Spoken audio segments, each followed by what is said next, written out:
I'm Adrienne Pedersen. Today on Upfront, remembering Justice Ruth Bader Ginsburg. She was a fighter for equality, for women's rights. Once you see someone do what she did, you know that you can do it too. Wisconsin Supreme Court Justices Jill Karofsky and Rebecca Dallet on Ginsburg's life, legacy, and the political battle that's surely ahead. Plus, after Kenosha, the new task force studying racial disparities and policing reforms. Will it reach bipartisan agreement? I'll ask Republican Assembly Speaker Robin Vos and Democratic Task Force co-chair Sheila Stubbs. And there's a lot of confusion, and it's a calamity. Governor Evers dismissed his workforce development secretary over a massive backlog in unemployment benefits. Taking on the issues important to Wisconsin. This is Upfront with your host, Adrienne Pedersen. She was tiny but towering, a titan of legal influence, a trailblazer for women in law and civil rights. Thank you for joining us. Today, we're remembering Justice Ruth Bader Ginsburg, who died Friday at 87 after a long battle with cancer. The discussion after her passing quickly turned political, and we'll get to that in a few minutes. But first, the life and legacy of a Supreme Court justice who was an icon, who had a following. Fans affectionately called her Notorious RBG. And we're talking now with Wisconsin Supreme Court Justices Jill Karofsky and Rebecca Dallet. I know it's very rare to have two sitting justices do an interview at the same time. I think that's a testament to what Ruth Bader Ginsburg really meant to you. So we appreciate this. And Justice Dallet, I'll start with you. What do you think will be Justice Ruth Bader Ginsburg's legacy? Well, she leaves a legacy to all of us. She was a fighter for equality, for women's rights in a time where women were not able to be leaders in the profession of the law. She graduated first from her class in law school and was unable to get a job, and also lost a job because she was pregnant. And she really set the stage for us, for women like myself and Justice Karofsky, to be able to be in the profession we're in, to be able to be sitting where we are as Supreme Court justices. Justice Karofsky, what do you think? Well, good morning, Adrienne. Thanks for having us here today. Look, her legacy is going to last far and wide. This is a woman who, when she was on the Supreme Court, when she was appointed by President Clinton, was only the second woman to be on the Supreme Court. And oftentimes people would say to her, you know, there are now 4 women on the Supreme Court, 3 or 4 women on the Supreme Court. What do you think of that? And I know Justice Dallet and I get this question. There are already 6 women out of 7 on the Wisconsin Supreme Court. What do you think about that? And I think that Justice Ginsburg has said it best when she says for over 200 years, the Supreme Court was all male. I would have no problem if it became all female. And those are the kinds of lessons and the type of legacy that she's going to leave. And Justice Karofsky, speaking of that, I mean, you just said it. So the Wisconsin Supreme Court, 6 of 7 justices are women. How do you think Ruth Bader Ginsburg had influence on women who wanted to go into this career field, specifically yourself?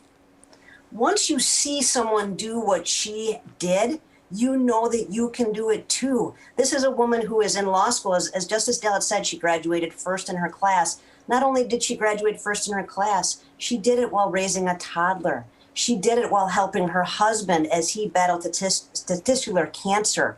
I mean, she did it even though the law professors, if you listen to some of the conversations that she had while she was in law school, there were only a handful of other women in her law school class.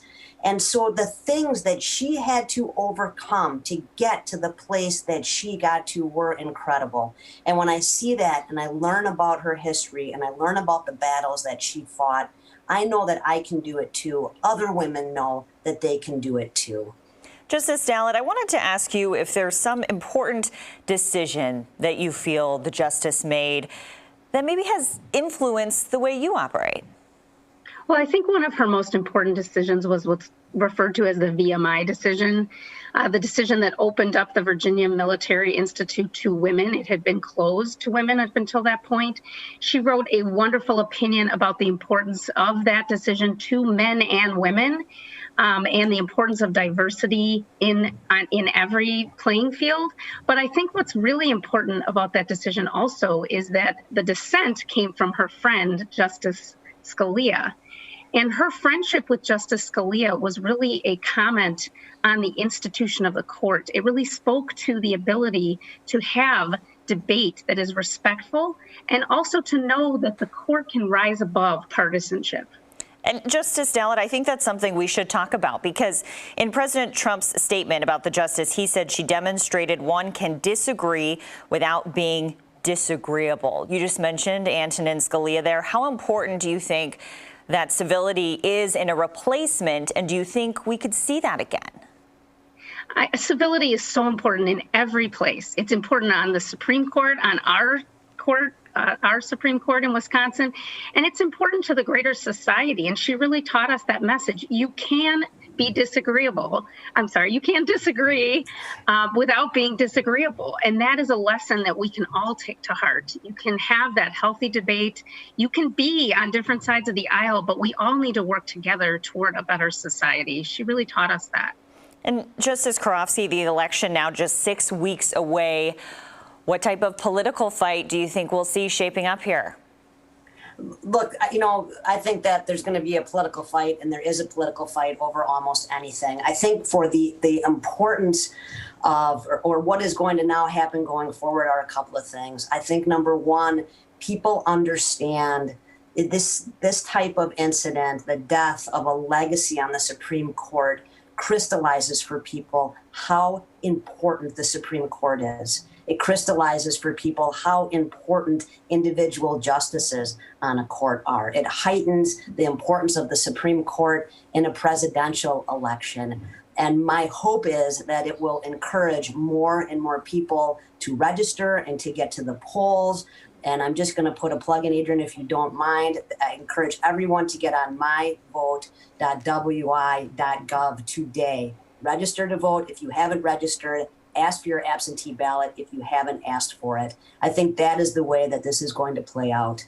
And I think I already know the answer to this, Justice Karofsky, but do you want to see lawmakers wait until the election to make a decision for a replacement? I want the president and the Senate to do the right thing here. I want them to think about how important this replacement is and to do what they know is right. And what is that when you say the right thing? What do you think that is? I think they need to think about the importance of the Supreme Court, the importance of the justice that they are going to be putting on that court. Look, we have an election in, 46 days? It's a very, very short period of time. I do think it would be prudent for them to wait.